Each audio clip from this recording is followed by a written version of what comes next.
this offseason feel like going all in, question mark? Seems like it to me when they signed Javon Hargrave, so I hope they are going all in. What do you think, Larry? Well, they made tough choices. And I agree with their tough choices. They looked at the landscape of the draft and they said it's deep in defensive ends. So they allowed their three defensive ends to leave and gave the defensive tackle a ton of cash because they look at Hargraves as rare. And they're right. And I think they're going to win because I think they're going to be able to replace their defensive ends in the draft or late in free agency for reasonable dollars. Because you got to remember this, they're now a Super Bowl contender with the Hargraves move in the eyes of the rest of the players. So there will be players that will choose to come to the Niners who might have gone elsewhere, but might take less to try to get a ring here. And it's a great defensive end draft. So I think they made the right move. Yeah, I think you summed up all of that exactly right. I think you were the one who asked me. You and I did a show together, and you asked me for my prediction this offseason. And my prediction was, hey, I think they're going to be more aggressive than usual. I didn't find them to be more aggressive than usual. I didn't find Hargrave to necessarily be an all-in move because I look at his contract and I look at the player, and I don't think he's about next year. I think Javon Hargrave easily has 2 to 3 more good years in him, and he signed a 4-year deal. He's only 30 years old. He's one of the best conditioned football players in the NFL. When you look at a guy his size play the amount of snaps and week in and week out that he plays, he's a highly conditioned athlete. He's just about in the prime of his career. I think that they're kind of well set once again to have a team that's very good this year, but it's not necessarily so all in to the point that if they don't win it this year, they won't have a chance to re-scramble and re-put things together next year. I think that, maybe going all in to bring McGlinchey back would have been a move that would have showed like a desperation all in. They're all in every year, but they're not desperate, if that makes sense, Larry, where they're making moves that will put them in a very precarious position down the road. And I don't necessarily agree with the last guy who said that, making it sound like they've got a real window. The Warriors have a real window. The Niners just added in this last draft, there were 14 guys who were rookies on this roster this year or on the practice squad. They're fortified. In some ways, I really believe that the same way Bill Walsh's 86 draft set the Niners up for awesomeness in 88, 89, 90 going forward there, I think Lynch's offseason this year sets them up. There's going to be all kinds of guys. Marcelino McCrary Ball's a baller. Nobody knows it. Kalia Davis is a baller. Nobody knows it. Tay Martin is a really damn good red zone receiver. Nobody knows anything about him. Trey Lance may be a stud. We haven't seen it yet. This last couple of years of drafting have been really good. They got a lot of talent. So I disagree that they've got a 2 or 3 year window. I think they're on the verge this year of getting another deep draft class. I think they're going to be one of the deeper teams in the NFL for the next 5 years. And I think expect them to win a couple rings in that period.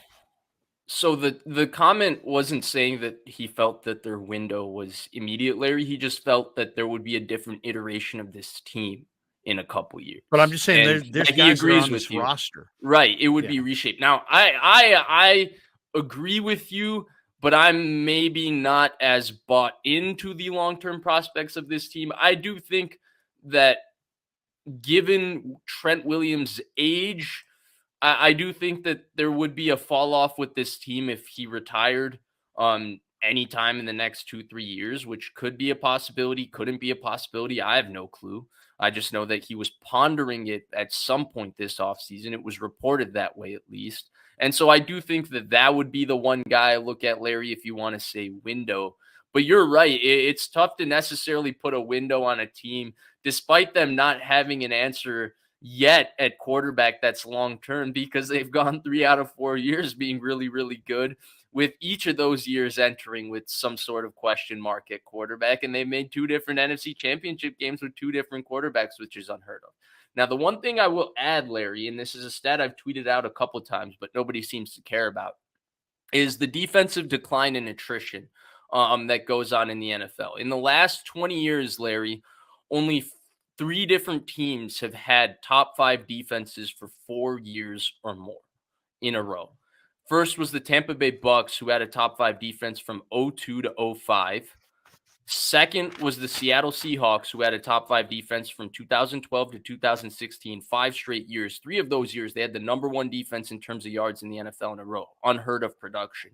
And then the third team, funnily enough, is the San Francisco 49ers, who have had a top five defense in terms of yards in 2019, 2020, 2021, and 2022.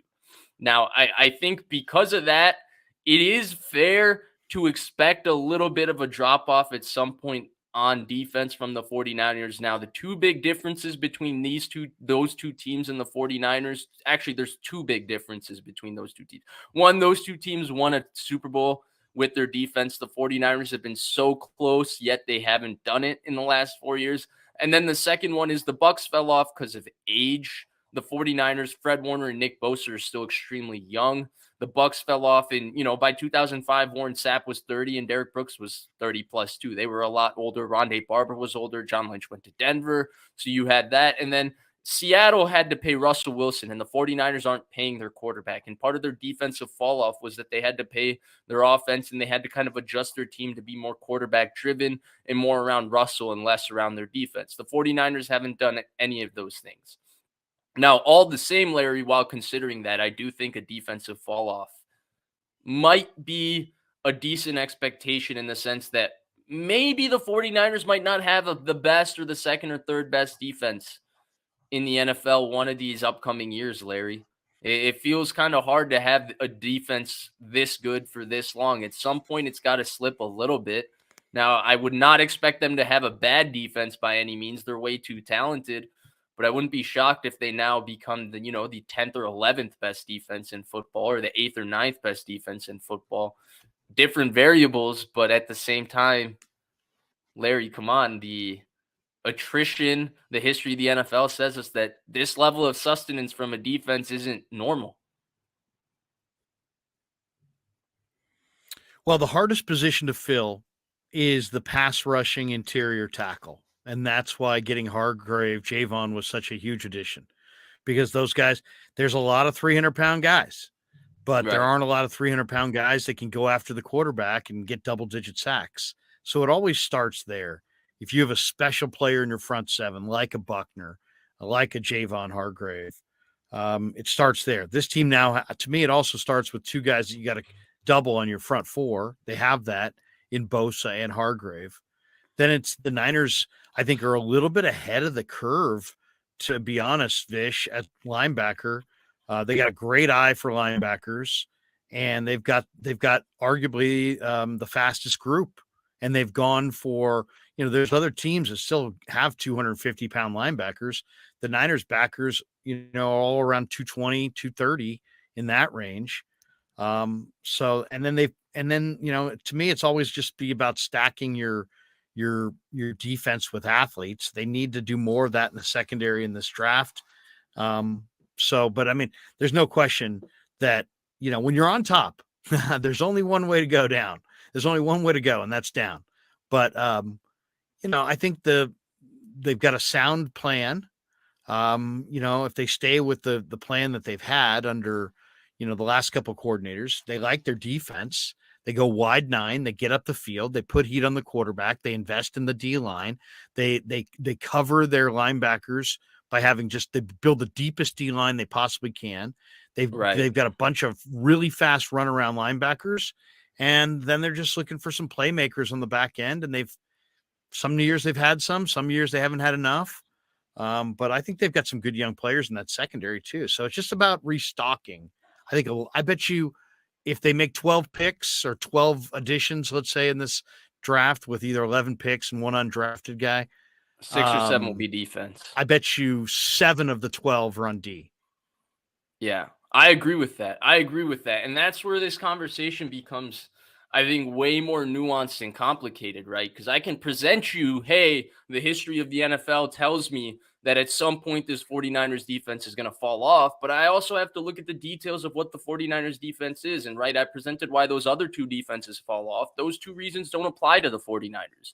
And they're restocking and adding talent every year. And they just added, a top 5-6 defensive tackle in the sport of football in Javon Hargrave. I think that, it's a discussion that we're going to have further, Larry, as the season goes on. I just wanted to present it here to see your initial thoughts on it, because I think it's very, very interesting when you think about the fact that the 49ers are on somewhat of a historic rate in terms of their sustenance as a defense. Like, those Seattle defenses are amongst the best in NFL history. Same thing with those Bucs defenses as well. How many different Hall of Fame players? And we're talking about, a 49ers defense that's similarly on that type of a track over the last 5 years. That's incredible achievement.